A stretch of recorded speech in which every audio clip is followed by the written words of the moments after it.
I do think that there are games against mid blocks actually in which Havertz can do well in midfield as well.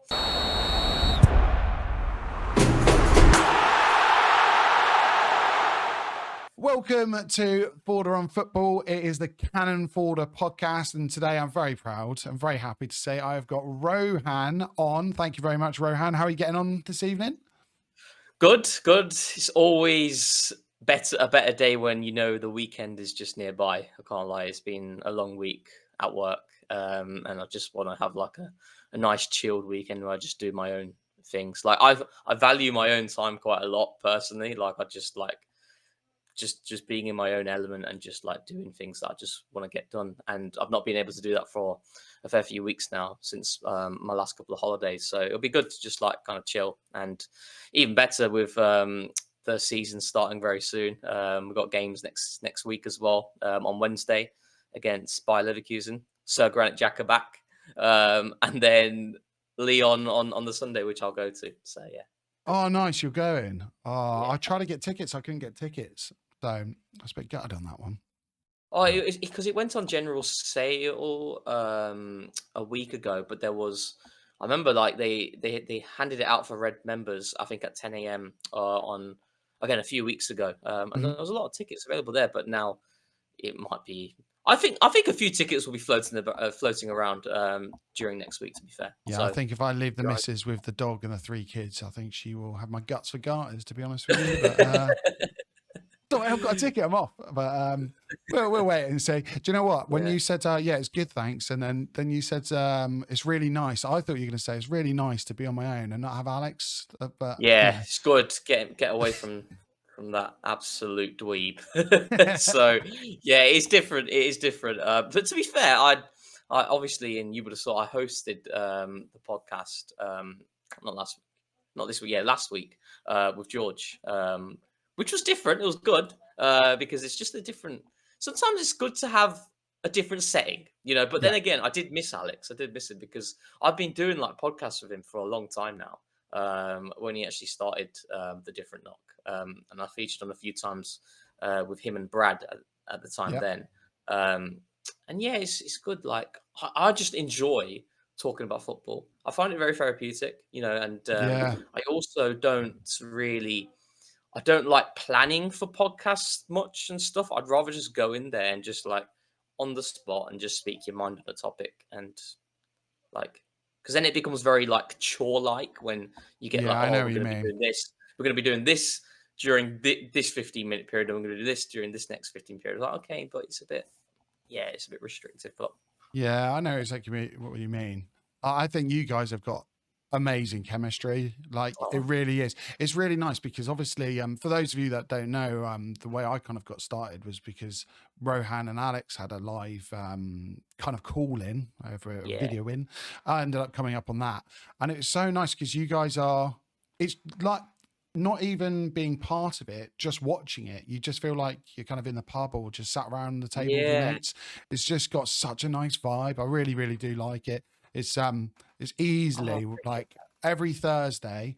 I don't know if everyone knows as well. I put out these stupid memes every Thursday. They're so good. They're like so creative. Like your creativity level's like A-star, easy. I do apologize at some point. I am going to like absolutely upset both of you. I know I will. You will never. Honestly, like my tolerance level is so high. Like no. It takes something really bad to upset me. I'm good. It was the one with Alex in bed with me, and I thought, oh, this might be crossing the line here. I think. Well, yeah, that was interesting. I thought, oh, this is interesting. But the last one was like, that was so good because it was like the Calafiori one. Yeah, it was like so. It didn't look photoshopped. You know, it looked like very clean, and it was such a good thumbnail. Yeah, no. I'm gonna start to try to use the different not thumbnail style as well, and try to. Yeah, I love it though. It gives me like 15 minutes of just my mind, a bit of like, just there. Yeah, your mind just attacking like a sheet of paper on your laptop. Just I like that. The call-in show was interesting because I remember I digged it one day and I felt like these call-in shows, it's a good idea, but you never know. You could get one guy or girl come on. And then do something. You thought, oh god, I mean, not gonna lie, I was telling Alex, and I was like, "Do you know what? I kind of want something to happen in the sense, but then I don't want it to happen, but I want it to happen, like just to see what it'd be like." Oh, Because, but yeah, but then we just kind of like, yeah, it's a bit risky, really. As much as it's a good idea to get other people's opinions aboard, it's just you never know what can happen, really, can't no, you? yeah, it's a minefield doing that. I really, Yeah, although it's a really nice community you guys have built up as well. You see all the yeah, same kind of names in the chat, and everyone, everyone kind of more or less agrees and has the same kind of ideas, and it's a nice yeah. space. It's actually a It really nice is, yeah. space. It's good, and But, I honestly, like, I love when just, like, everyone being there and stuff, like, we get, like, 500, 600 people easily, like, watching, like, every single stream on YouTube, and it's just nice, like, we don't care, but, when we the reason why we don't say much about, liking, subscribing, et cetera, is because we're just, like, we're not too fussed on that, we're just here to talk and just yeah. hear other opinions and stuff, and it's just nice, it's like a decent little Thursday night chilled sesh, just talking about Arsenal. It's good. Yeah. Do you reckon you'll do any more hosting? Is that something that you'll kind of go into? Because I know originally you were Um, saying, "Oh, I'm a bit worried, I'm a bit nervous, or yeah. not." So what happened? It was so like I've never like on hand on heart, I've never ever prepped for a podcast. Never ever. Like I'll just go in there with mind. And then I remember Alex telling me like, "Oh, do you reckon you'd want to do like hosting if I'm away?" So I was like, "Yeah, I'll give it a go." And like again, my mindset was the same. I was like, "Okay, I'll go into this just see how it goes. I won't bother prepping." But then once I went into it, I was like, oh my god, like I've got so much control here. I feel so underprepared. You've got I'm checking how many people are actually watching the stream. I'm checking the super chats that come through, making sure I don't miss any. I'm trying to listen to like George at the time talk as well, Yeah. process what he said, trying to get comments on the screen as well. It's like, oh my god, everything's happening. And I'm like, and it's actually a fact you cannot multitask. I don't know where it's come. There's like a paper or like it's like evidence based where, not like for example, when you're watching a game, you can't watch two games at the same time and understand Yeah. what's Yeah. happening. You can't do it. It's just not. I've done it so I've tried so many times. You can't do it, and like I was just like so scrambled like of what to do, and yeah, I felt so under prep. But I do think that doing it now twice, I'm comfortable in it. But I don't think it's my favorite thing to do. I'd prefer to be like just there to just talk as opposed to monitor everything else. But I don't mind it. Yeah. I think it's like I'm thinking of doing one on Sunday, maybe just on my own. I was going to say, there's rumors you're doing one on Sunday. So Yeah, it's just a case of if I feel like I've not got much to do, I might just hop on and let me just know. chill. I'll get you a little thumbnail, Rohan. I'll Oh sort something yeah, out. nice, Do you know nice, what? I've nice. started. I see. I don't really plan for this, so Yeah, I have an idea of just, but we all kind of do, whatever's going on in the transfer window or the last game or just things yeah, I've thought about in the week. And my missus doesn't want to hear about it. So I just think, oh, I'll talk about that on the podcast. But yeah, the only list I have now is a list of like quotes or things that you guys say for the thumbnail. So obviously yeah. things like turning radius, that goes on my list of notes. The Yep. most recent one is KSE, because I know you love that phrase now. So Not gonna lie, I did review this and I thought, right, what are you even saying? Like that is not an ick at all. It's literally what they're called, isn't it? It's just like but it's coming up uh, in a thumbnail now. At I some know it's point, coming up on a thumbnail. there's going The to be worst one you is saying, get excited, big KSE sign everybody. oh, I'm looking forward to that. I'll be interested for sure. No, so let's kind of get started then. So obviously we've got a game coming up.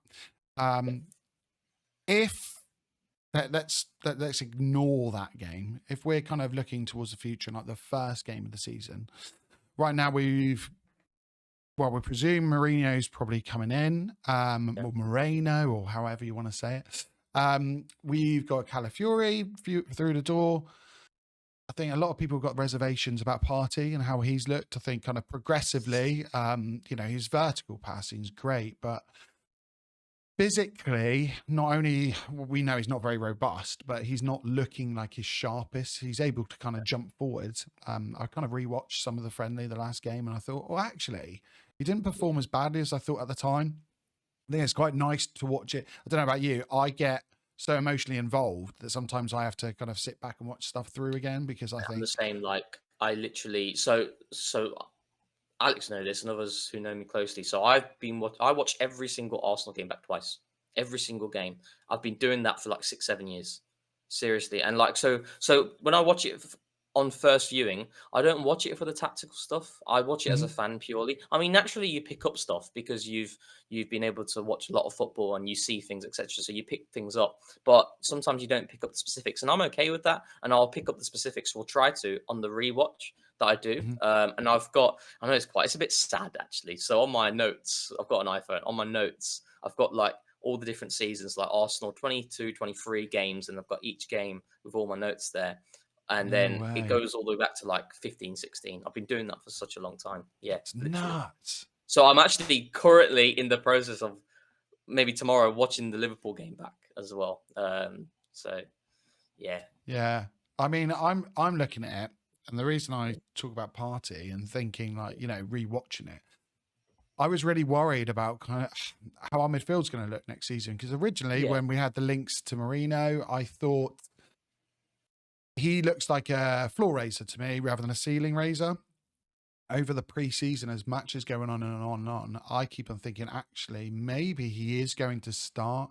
To me, it seems like it might be a case of Rice coming in as the six now rather than play as the left eight.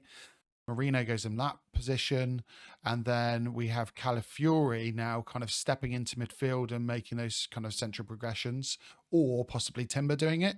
yeah, Just want to kind of get your thoughts. What you think is going to be the most played 11? Because we all know now we don't really have a yeah. set 11 anymore. I think different phases, different teams.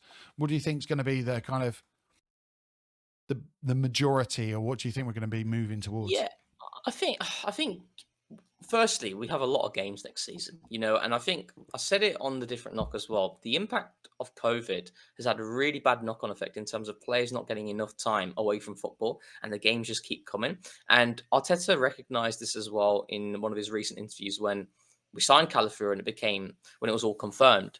He mentioned Saliba playing every single game, every single Mhm. minute in the Premier League last season as a concern, and it is a concern. We've all highlighted this, and it's nice to see the manager also state it as well. And I do think we're going to see a lot more rotation next season. I think it's going to be not fully, because I do think Arteta values continuity and chemistry so much more than Pep, whereas Pep is more willing to make changes each game, whereas I think Arteta likes to maintain a strong level of fluidity. And I get trolled by this by Alex, but cooperative superiority, it's effectively, the There's more a you play thumbnail with right each there, other. Rohan. Yeah, it's like for example, you go to work and you're working with the same guy over and over again. You develop a partnership, you develop that synergy. You Mhm. know how each other works. And it's the same in football, where if you're playing with someone week in, week out, you know their strengths, you know their weaknesses, and you develop this chemistry that gives you the edge relative to the opposition. And that's why it's kind of called this cooperative superiority. So I do think Arteta values that a lot, but I do think we'll see a lot more changes. In terms of the first game against Wolves, so Arteta actually mentioned this in one of his interviews, where he the way that he looks at fixtures in the Premier League, he doesn't look at it as, oh, we're playing Man City this weekend or we're playing Spurs this weekend. He likes to look at games in which teams are stylistically similar. So Yeah. he likes the fact that, if you'd have a string of games against a low block type of team, a string of games against a mid block type of team, I think he looks at, he doesn't like the fact that, if you've got this weekend you're playing against a mid block, the next weekend you're playing against a high pressing team, so on, so on, so on. And that means you have to make more change. So if we're looking at the Wolves game, straight away you're looking at a mid block. And I think what we're going to look to see is, you absolutely need Martinelli to start for me, and I think last season we saw a lot more change in that role with Yeah. between him and Trossard. So Martinelli are dead certain. In terms of, I'll go through the 11. I think what it'll be Raya, White, Saliba, Gabriel, Calafiori at left back. And then I agree with you. I think if Marino comes in, which looks likely, I think it'll be Rice, Marino, Erdegaard, Saka, Havertz, and Martinelli. Now, Yeah. Julian Timber, he's been playing at centre back a lot this in pre-season. In fact, he's played all his games at centre back. And the reason why he's been playing there is, I think there's 2 points. One that Arteta mentioned in the James post-match interview, Bees. and it was, I think, James B, wasn't it? Yeah. A Who, friend of the yeah, he asked show. the Yeah. question. friend of the show, and he asked him why he's playing Timber nominally at right centre back and Ben White at right back, and he mentioned the fact that the demands at centre back are a lot is less than the demands at right back, and we see that there's so much more running required at right back relative to right centre back, and with a player who has been injured for such a long time, it's better to ease him in slowly. And I think going into the following season, I don't think Timber will be starting immediately. I think he'll be eased in as well. So I think Yeah. you're looking at where he's going to play. It's either in that left central midfield role or at left back. I think Ben White will absolutely start right back. I think he's so crucial to our dynamics. When we look at Jurian Timber at right back, where's his best qualities? He's coming inside and driving on the Mhm. underlap, whereas Ben White is so good on the outside, giving you that dynamic overlap on the run. And that's what benefits Saka a lot more, especially with someone like Erdegaard, who is at his best when he's given that middle third responsibility. So when you're looking at that unit, Erdegaard deeper, White joining that front line, and then Saka coming inside is such a good level of chemistry and synergy that you have there. And at left back, I think Calafiori will be an absolute certain to start first game.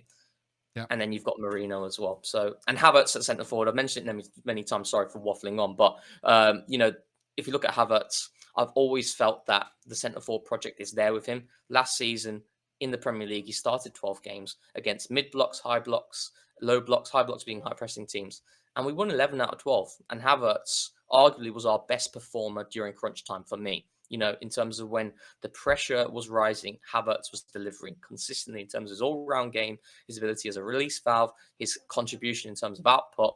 He really made that role his own, and the numbers speak for itself as well. So I would like us to continue with that, even though I do think that there are games against mid blocks actually in which Havertz can do well in midfield as well. So, but that's what I would do personally. All controversial using Havertz in midfield. Oh, Rohan, what have you done? Yeah. Comments going to be Oh, coming for I'll tell you. you what, it was quite interesting, isn't it? Because I don't know, like, so when I tweeted out at half time the Liverpool game, I said that Havertz was our best player, and it was He like was. such He a was. contrasting opinion. Like people online were saying no, he wasn't our best player. He was quite average. And I thought, well, I think maybe that's a lack of objectivity. Maybe it's subjective. Football's subjective, but I Yeah, I just mean, felt he was one of the few players that kind of played with intent. And it's really yes, nice because when he first came in, he was real timid, for a guy his yes, size and his quality, as much as people don't want to kind of admit it. He's starting to kind of look like the player from Germany that we yeah, first saw. I remember when Chelsea were originally going for him and thinking, "Oh God, they have got a player on their hands." yeah, yeah, And he's able to play in quite a few positions. I think a lot of people forget about him playing as kind of like a floating right winger 10 kind of position.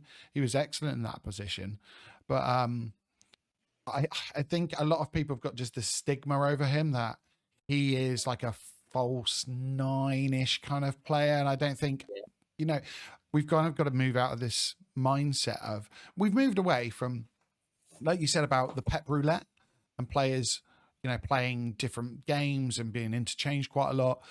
We've moved away from our back four. Everyone's seeing like a back four, and that's set. People are kind of accepting now. Actually, we've got Timber who can play on the left. We've got Calafiori. We've got Zinchenko for certain games. I know a lot of people don't like him at the moment. He's kind of the scapegoat, but everyone's well aware that he is much like plenty adept enough at playing a possession game from that and entering a box yeah, midfield. Um, and I think people have got to start looking at the midfield like that and the attack yeah, like that. We I think the midfield, we're slowly doing it. People are more accepting of Jorginho playing as a six. yeah, Even definitely, in the yeah. game, do you remember who did we play? Was it Newcastle where he played as an eight? Was it Newcastle he played as the left eight? Liverpool, Liverpool it was, yeah. Um, yeah. and I think people don't mind that. But there still seems to be this weird stigma with Havertz. As soon as you see Havertz in that left eight position, people lose their I minds. I think So, I think it's because, and like you alluded to, when Havertz came in, the reality is that we signed a player who was extremely low in confidence, and his career wasn't going in the direction that people anticipated when he first mhm. broke into the scene, you know. And it's kind of like, the Arteta Save Me project, and he does it time and time again. And Havertz became that guy as well. But what you have to remember is that, this is a guy who every single manager rates him. So at baseline, right, if you've never watched a player before, I think if you see a trend in managers saying such high praise about a specific player, that gives you an idea of, okay, this is not just one manager. This is multiple managers, Yeah. high-profile managers saying so many good things about this player. You have to take on board and understand the qualities. And Havertz did start very timid, and I do think that him nominally in left central midfield affected us in the first half of the season. But I've put that more down to the fact that it was Erdegaard who was playing really high and Havertz was playing quite deep initially. And he was the guy who was involved in build up more situationally than Erdegaard. Mm-hmm. And for me, when you're talking about maximizing qualities, Erdegaard is someone who you want to give him so many touches on the ball. That's when his influence increases and Arsenal are at their best. When Arsenal are at their best, it's usually when Erdegaard is fully unsung. And you want Havertz as that guy who's making those runs in behind, using his movement to discombobulate the opposition lines, and that's why I think when I look at Havertz and his best midfield performances is when we have seen Erdegaard drop and been given that middle third responsibility and Havertz making those runs in behind. I always point to the two games towards the business end of the season last year against Aston Villa and, funnily enough, Wolves. Aston Villa, where we lost 2-0. Now, I found it very frustrating when people pinpointed Arteta moving Havertz into midfield as the reason why we lost that game. Now, bearing in mind, I am on the Havertz centre forward project personally more than the Mm-hmm. Havertz midfield project, but it made sense in that game against the mid-block. And I've said it to Alex many times, and he trolls me about it. But what was happening in that game was Sorry, if you can Villa are hear, setting. Rohan, this weird noise, my dog is here in the Yes, background. I don't know what she's doing. To anyone thinking, what on earth is that noise? It's not me, I promise. It is. I think there's a noise down my end. It's my laptop about to blow up. But can I Sorry, see the but yeah, dog? continue. Yeah. Yeah. Yep. Oh, can you see? Oh, let me. This is what we love. See, I love this stuff. I There absolutely she love it. is. Oh, what a sick dog that She is. made That's so a nice. little feature on the Yeah. Gooniverse podcast. Did it? My high profile podcast. I'm coming on for James B, and she makes an appearance at the beginning because everyone wanted to see the dog. Oh, So that's do cute. you I've got a mind, dog. mate? I've got a dog. Oh, what type of dog? Have we got a dog A talk? Rottweiler. No. Yeah, I've got a Rottweiler, mate. Honestly, She's a Rottweiler cross, actually. So yeah. I love Rottweilers are my favorite dogs. Like, sorry to anyone who hands hates down. dogs, but to be honest, Yes. if you hate dogs, you're not a nice person. So there we go. You're not a nice person. Yeah, exactly. Dogs are lovely. So nice. Yeah. But anyway, yeah. So Yeah. I mean, to Yeah, be back fair, to with Havertz. Havertz, Yeah. that first half against Aston Villa, I think people forget he was one of our biggest outlets. He was, box crashing. He was running on underlaps. He was blindside running. He was actually probably our biggest threat in a way. 100%. I mean, in that game, and it was the idea was spot on from Arteta. It was getting Zinchenko inside situationally, and the idea of a mid block is to squeeze the middle of the park. Squeeze the space to not allow players to receive between the midfield and forward lines. Yep. They don't want that to happen because they see that as an area in which can cause them the most problems. They're happy to run backwards back to goal because you wouldn't adopt a mid block if you weren't willing to run back and in behind to deal with that threat. And what we were doing time and time again is Zinchenko coming into midfield was kind of the bait to force John McGinn to kind of engage as one of those two pivot players alongside, I think it was Douglas Luiz in that game. I think it was as one of those two pivot players. And once Zinchenko received it, sorry. I'm just telling my dog to go on the bed. Oh, you carry on, Rohan. We love it. And when Zinchenko was engaging, that was the trigger for Havertz to make the run in behind because at that time, Jesus was standing very much like in front of Zinchenko, but slightly higher, a little bit on a stagger and in an angle so that he can receive. And he's blocking the centre back and he's pinning him. And what that meant is that it allowed Havertz to ghost in behind and gain that extra yard against the centre back, which was Diego Carlos at the time. And how many times that happened? Zinchenko ball over the top time and time again. The issue was the conviction when it mattered in the box. That's where we lacked, But don't criticize the idea. Criticize the execution from the player in those situations. But the manager platformed those guys in that game, in that first half, to get a 2 or 3 goal advantage. It was one of our 100%. best performances of the season, that first half. We were so good. So it was a really weird second half because I can remember the big discussion, what happened, what was the tactical change for Emery, and to me, there wasn't actually much of a tactical change. We just ended up happening with a counter-attack, and then you've got Watkins, which is one of the best kind of wide strikers of the ball. and under a ridiculous angle, he scored a fantastic goal, and that was one of Yeah. the things that kind of, nail in the coffin at that point. And it's a real shame. Unai Emery Is dagger. I Unai know it Emery was dagger. typical of Arsenal, wasn't it? It was Yeah. one of those games. But yeah. So if we're looking, then I know you said about the execution in terms of next transfers and buys. Yeah. Would you want a new forward through the door, like a centre forward striker? Would you want a winger? Like, because my only concern with a Havertz project is him being clinical in front of goal. That's my Yeah. only real concern. I think he's actually like surprisingly quick off the mark.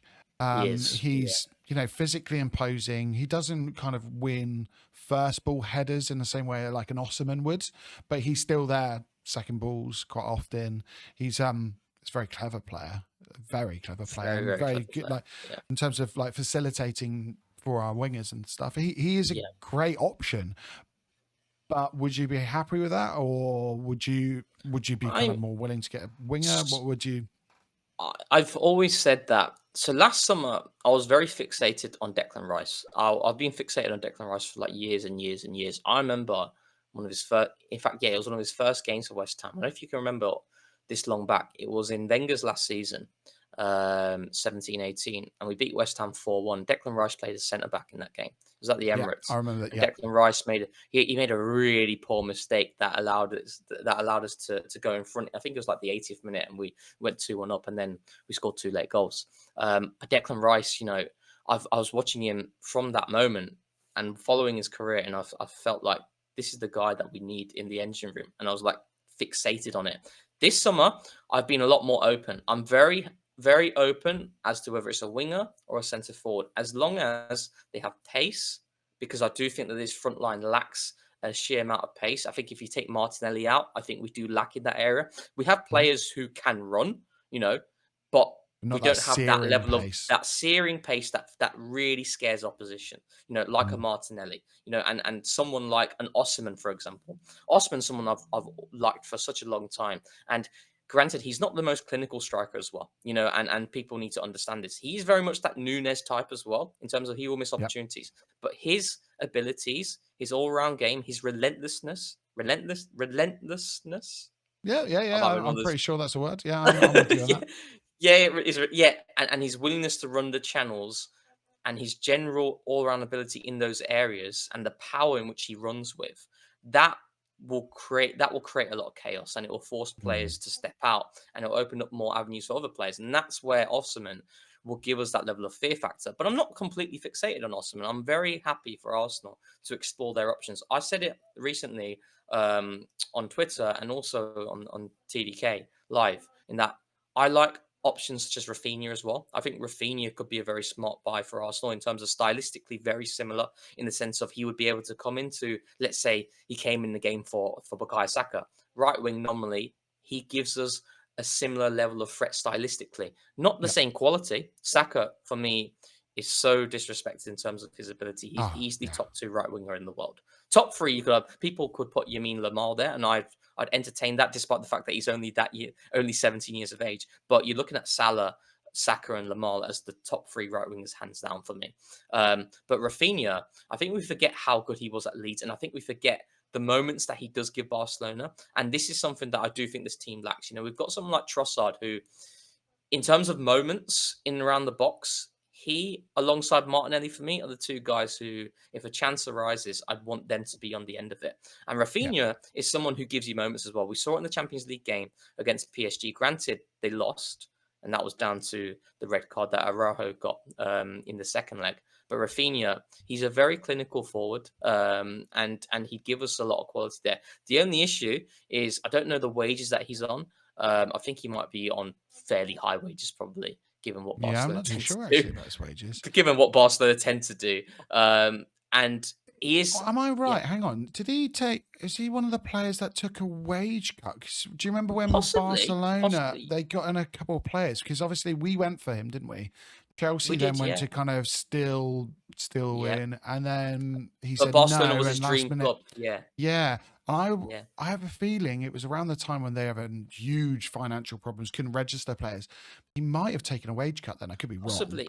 But And that would make it even more like attractive for me, because I don't know if you've seen the Edo interview, and in terms of squad building, what you look yes. to do, the three pillars: age, salary, and performance. And the age is very important to them. You know, if you're above the age of 26, 27, you absolutely need to be performing. And Rafinha has been inconsistent given the minutes that he's had. So I don't know if that would be a risk that they'd be willing to take now, Mhm. because of that specific category and his age. But I do think that Rafinha is someone who gives us depth on both sides and also challenges Martinelli, for example. You know, he's Yeah. played most of his minutes at Barcelona this season on the left wing because of Lamine Yamal, sorry. And so that's something I'd entertain as well.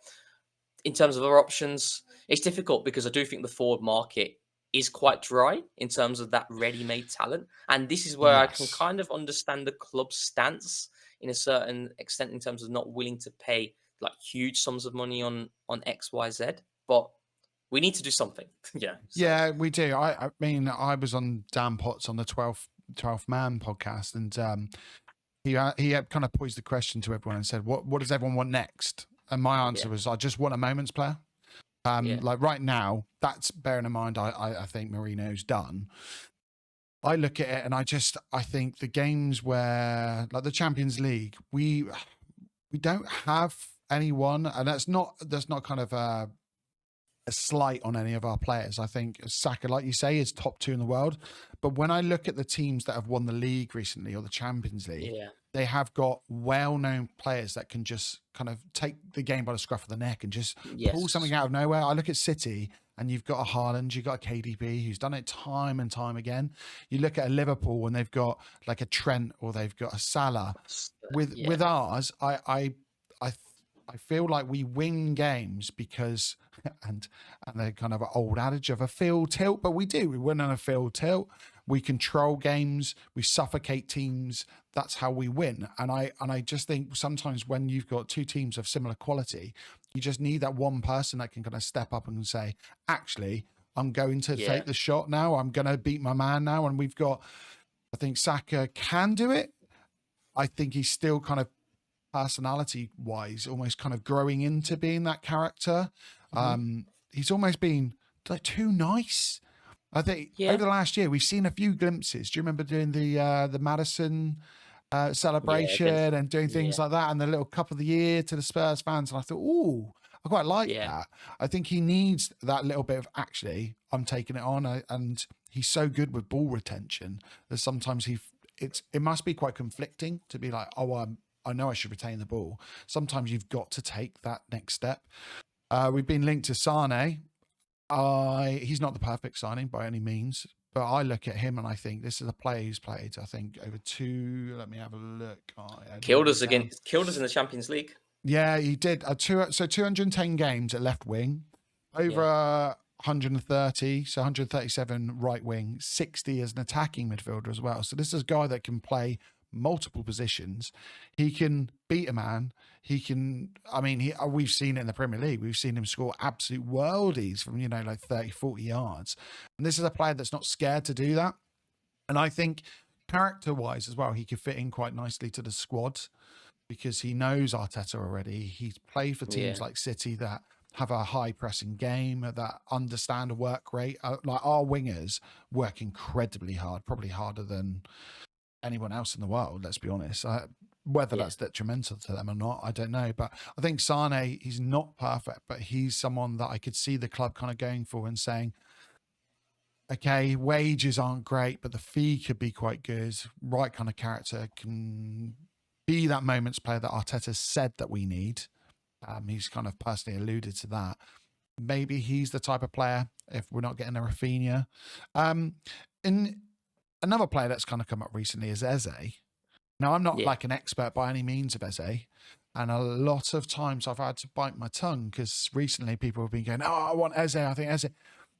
I really like him as an attacking player. And I love the kind of confidence he shows on the ball. He's a player that takes risks.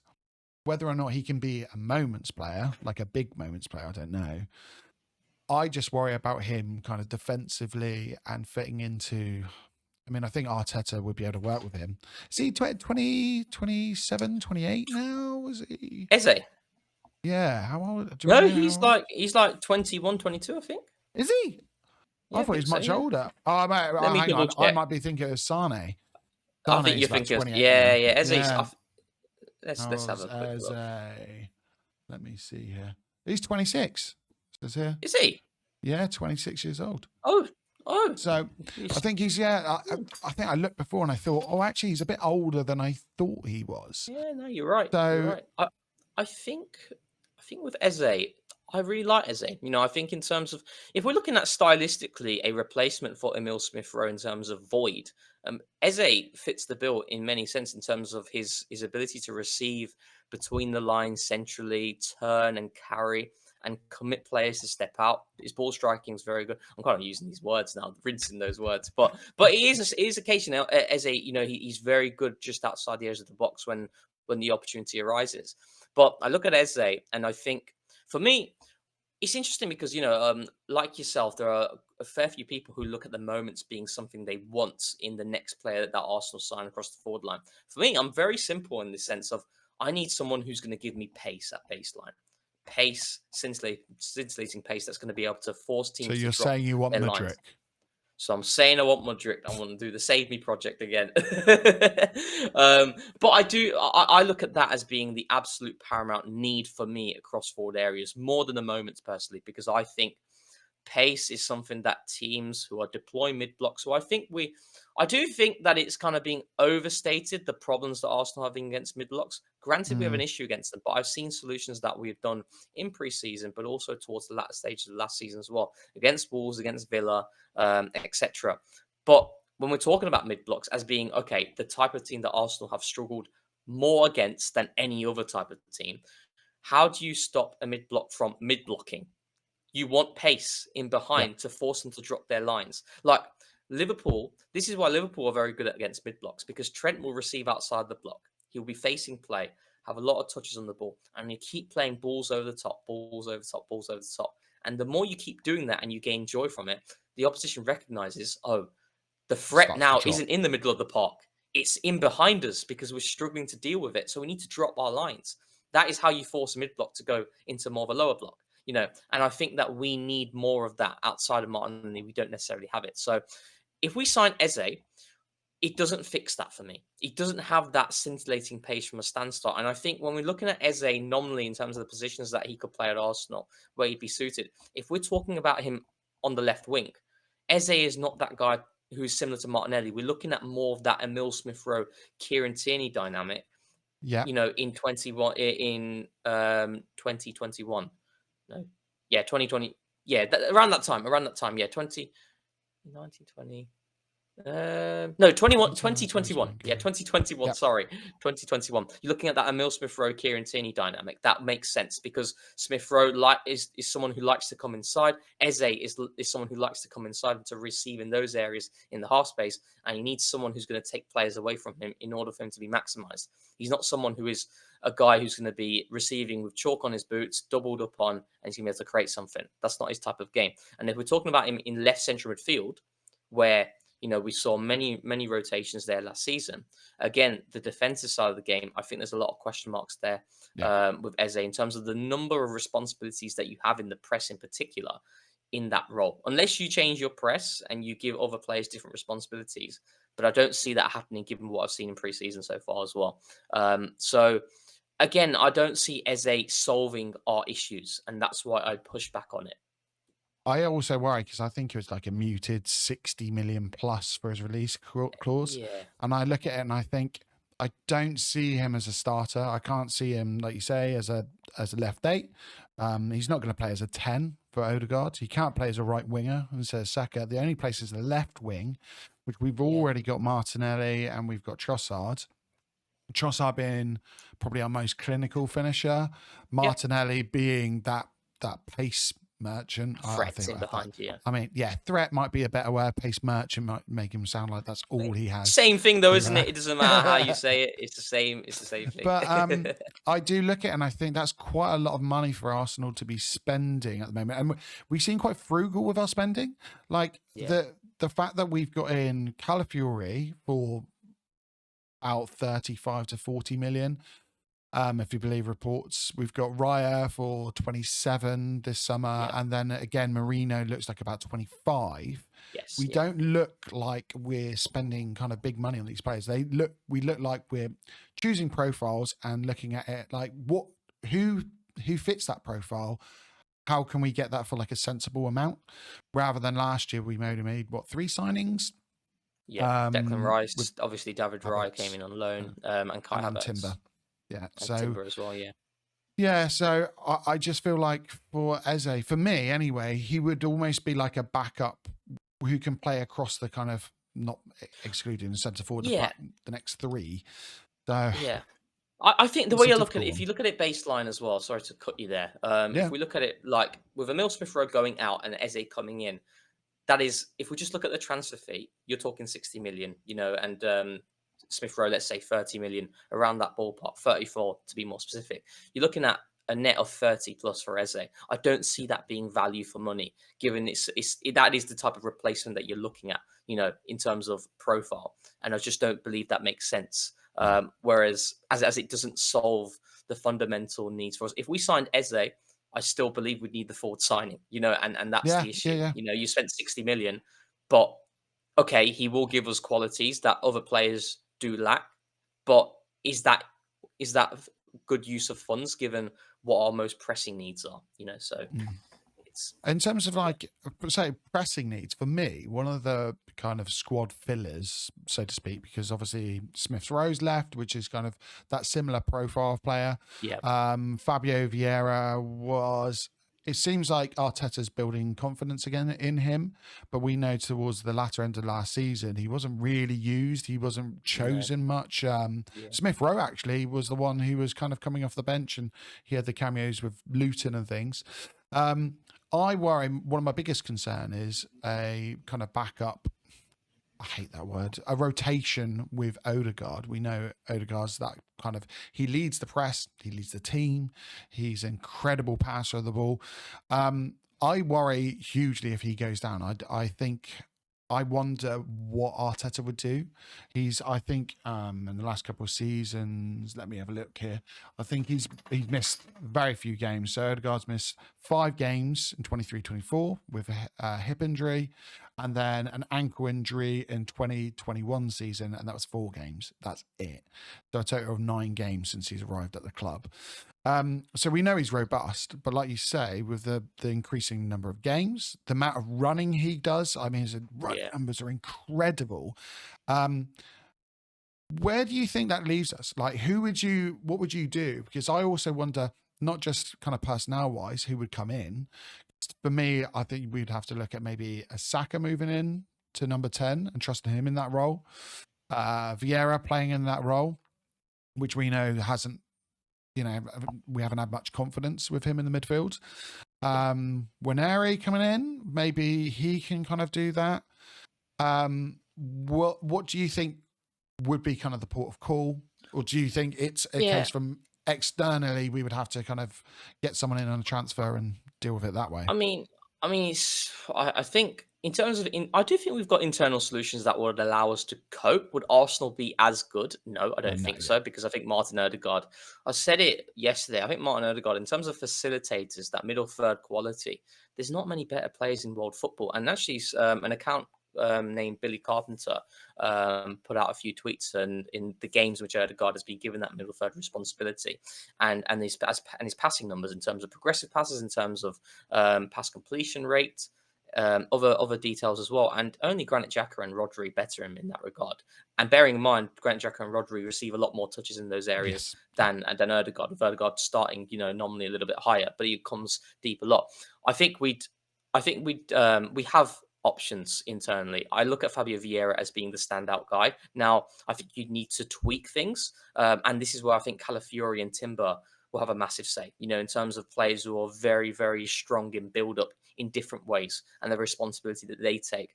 And you look at Martin Odegaard, what is his best qualities? One of them is his responsibility he takes in build up to offer escape solutions against high pressing teams and Mhm. also to allow Arsenal to tick. And Calafiori and Timber can do that in those deep phases. Someone like Thomas Partey as well. Thomas Partey, I think physically worries me and concerns me a lot. But Thomas Partey, in terms of his in possession characteristics and how he's able to access certain spaces, is still so strong. He's still so Yeah. strong there in terms of that out to in ball. So I'm looking at these guys there as being pillars in terms of progression. Declan Rice as well, who I think is very underrated on the ball. He doesn't necessarily have that kind of Partey-esque turn when he's receiving back to goal, and then when he can kind of bait, he's going to go to the centre back, but then he will just allow the ball to roll across his body, and then he'll play it forward. Yeah. But that is such a good quality Thomas Partey has. But I think what we'd have to do is we need to give more build-up responsibility to other players across the back line, and we need to keep Vieira in that pocket high. I think Vieira, if we're looking if we're looking at that replacement, I wouldn't want Vieira to be given so much responsibility and build up in the middle third personally.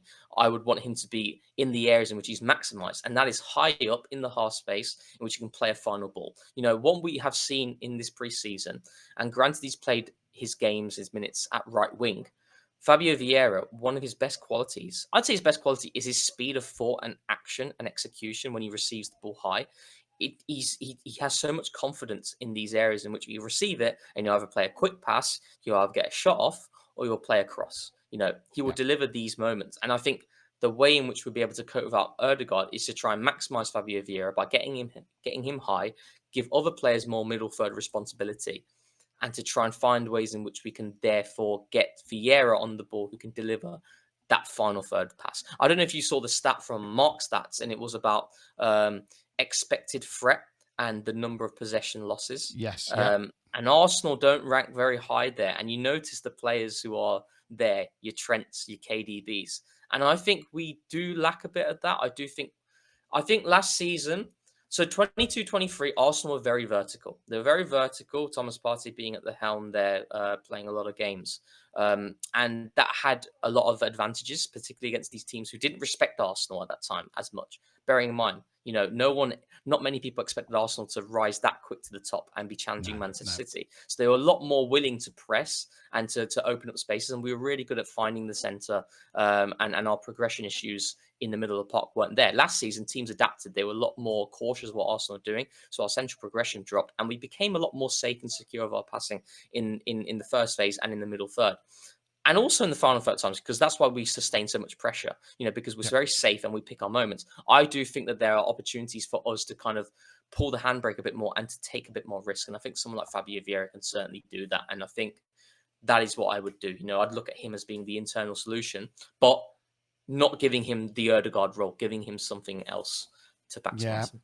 Completely agree. I look at the Marino deal and I keep thinking to myself, in certain situations, depending, I think Vieira coming on and looking for the half space crosses to Marino, that Yes. could be one of these. You Yeah. get the kind of KDB like slide ball to Haaland. You get certain, like you said about Trent earlier with the ball over the top and Salah kind of running behind and stretching play.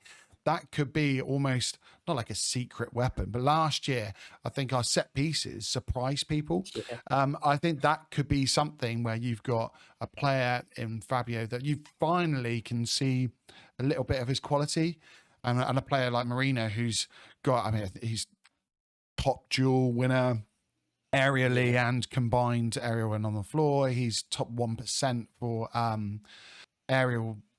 I think for aerial threat as well as kind of aerial duels.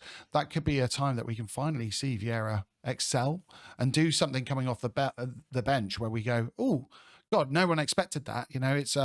It's quite nice to have like different options again. Yeah. We're finally at a position again where it's funny. You kind of alluded to it earlier about mid blocks being this big concern.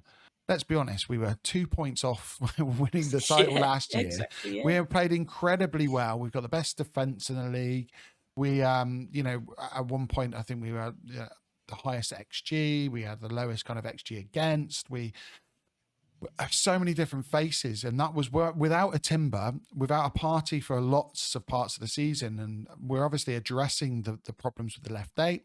We're obviously addressing the big problem we've had with the left back that Pep's even had problems with. You know, this is kind of a fundamental problem for both Pep and Arteta.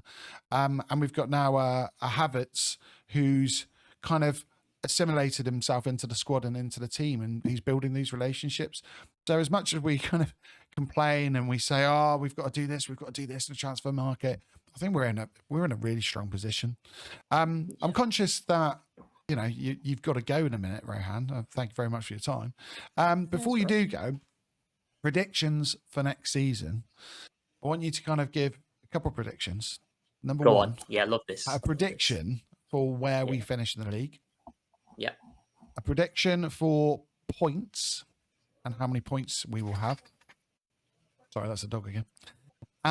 Love it. And a kind of a left field prediction that you think could happen. So whether that is, a change to system, a change to personnel, whether we, I don't know, we suddenly change to a 4-4-2 in attack, a good old British 4-4-2 when we play Jesus as the little man, Havertz as the big man. Yeah, go for it. So we'll start off with your prediction for our finish next year, Rohan. Anyone knows me, I'm very, very optimistic, maybe slightly deluded at times, but I think we'll win the league. I do think we'll win it. And I think we'll hit 95 points. Ooh. I think I've got a feeling in my belly, I've got a feeling in my stomach that we're gonna have such a strong start. A win at a canter? Or is that going to be like a win? No, I think it's going to be close. 93. I think we'll win by 5 points. Ooh. I think City will hit 90 and we'll hit 95 points. Love that, Rohan. I've got a feeling it's time. It's time. I don't see this team dropping off. I really don't. I see the motivation there. I see the youthness to it. I see the signings of Calafiori. I think Calafiori, you know how like Guardiola, really quick on this. Guardiola and Calafiori are quite similar in the sense of not stylistically, but both are not maximised at left back, in my opinion. Both are maximised at left centre back. But you look at the impact Guardiola had at Man City, arguably, in fact, for me, hands down the best left back in the league. He was the massive outlet against us, wasn't he? He was. Yeah, he was a massive outlet. Yeah, and he gave them so much quality, so much productivity. And I can see Calafiori, again, not comparing them stylistically, but can give us a similar type of impact at left back than what Guardiola did for Man City, despite the fact that it's not his best role. I think Arsenal, with Timber coming back as well, mate, I can see us. I really can see us like hitting it proper this season. Like, love that. Even more than last season. Because I've been going back and forth. I was originally... Yeah, give me yours. Give me yours. Beginning of the summer, I was like, we're winning it.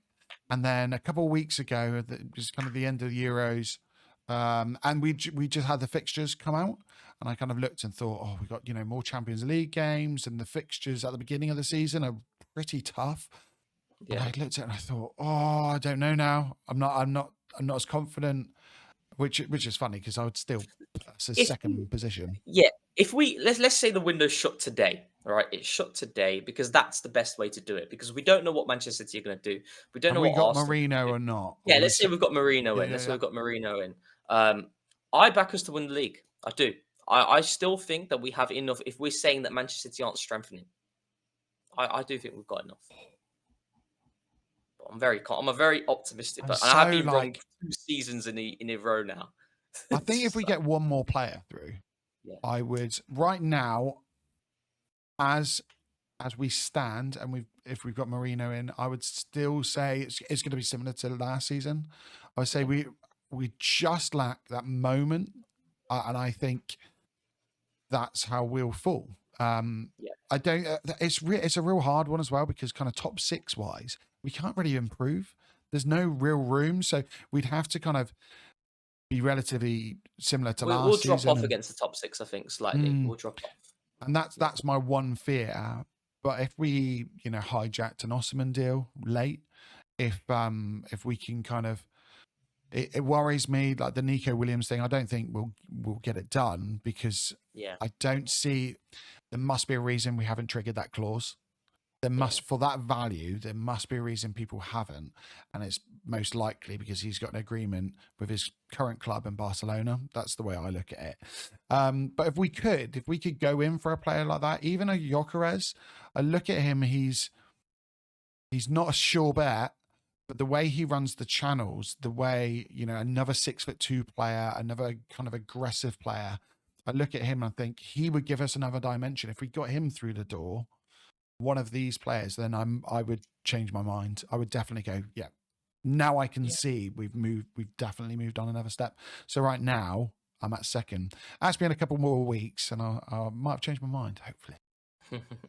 And your prediction then for something kind of left field, something that no one might see, or something different. So that's an interesting one. I did say, I don't know if it's left field, but I have mentioned that I think, all right, if we're going tactical, I do think we're going to use our goalkeeper even more this season. I'm quite confident in saying, from what I've seen in pre-season, although I don't think Carl Hein has been able to display it enough, I think we're going to force David Raya to step out even more, specifically against these mid blocks, because a mid block, again, it's not a high press. It's you're looking to try and engage them in. I think David Raya is going to keep rolling the ball forward, and the centre backs are going to split more.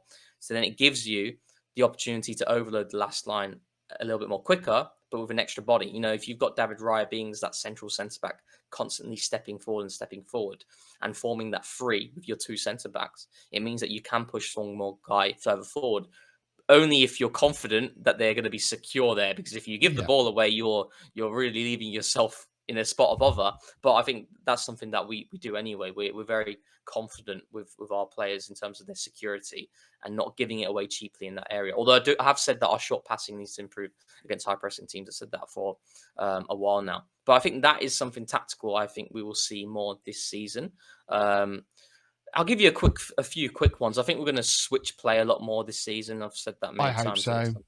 Yeah. I think I originally got hung up on the Declan Rice comments. Do you remember when he had said about, it was something along the lines, I'm going to get this completely wrong and butcher it, something along the lines of like Arteta doesn't want us to unless it's So but it was like what it's not people's fault, to be fair, because like the tweet, I think from the Athletic, it had like the headline like Arteta doesn't like switches. But if you read the article, it's Arteta doesn't like switches. It's Arteta doesn't like switches if they don't give an advantage. And yes. Declan Rice highlighted one of the switches that he did to Saka against Brighton in settled play, where we've not isolated one, we've not forced teams to come over towards one flank. It's literally Declan Rice in the middle of the park playing a switch to Saka. That doesn't benefit anyone because Saka has to receive that ball in a difficult situation where he's already got someone within close proximity to him to make the action. That is not an advantage. What is an advantage is, like, for example, Kai Havertz switching play to Saka in the North London derby, in transition where the space is there for him to receive and to then stand his man up in a 1v1. And we've seen it in pre-season. There's been a lot more switches and intention there. So I think that would be quite and nice to half-space crossing isolate. as well. Half-space crossing as well, I think. Nice. Yeah. I've got a lot. I've I've got a massive thread on, not a massive thread, a list on Twitter, like improvements, and it's like a long list I want to see. But I do think that the goalkeeper one is something to keep an eye on. Yeah, I do think Raya's gonna have he's gonna have not a breakout season, but I think this season pundits and fans are going to probably appreciate him a bit more. Yeah. Because people forget, he didn't come in straight away, and he had to wait his time originally, and it was his first season. It's quite a big change to go from a team like Brentford across to Arsenal, and a lot of expectations and a real hostile environment for him. As much as people were kind of behind him and wanted him to do well, there is a lot of the fan base who were kind of behind Ramsdale, and I can understand it. It's completely understandable that people wanted Ramsdale to, hold his shirt and keep his place in the team. But I think for this season, it'd be quite nice for Raya to kind of step in, knowing I'm number one.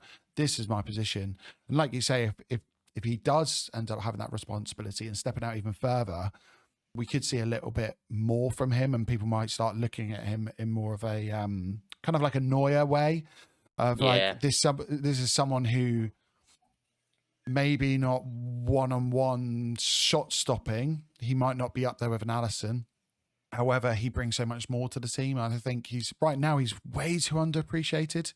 He's Definitely. he's a big part of the reason we were so close this season. So we'll wait and see. Thank you so much, Rohan. I know you've been pressed for time tonight, and No, I it's do okay. It's really good. appreciate it. It's such a good chat. It's been great. It's been good. It's always good to chat to you. If you haven't subscribed already, please go subscribe to both the Different Knock and the Different Knock Live, where you'll catch Rohan every Thursday and hopefully on Sundays, Rohan. And go on X, which I've still got to get used to saying, or Twitter. If you I know. like I've literally said Twitter every single time on it. You'll notice Yeah. at the top here, there is a little Twitter sign, and then it's got an X over the top because I can't move from that. It's still tweeting and retweeting to me. So yeah, go follow Rohan at Rohan Driven AFC, and honestly, it is one of the best Twitter X accounts. I love it. It's so good, and I love the fact that you can put stuff out and you just leave it there and just disappear. Because I would bite a lot more sometimes. So thank you so much. Please subscribe as well to Forward on Football if you haven't already, and hit the bell.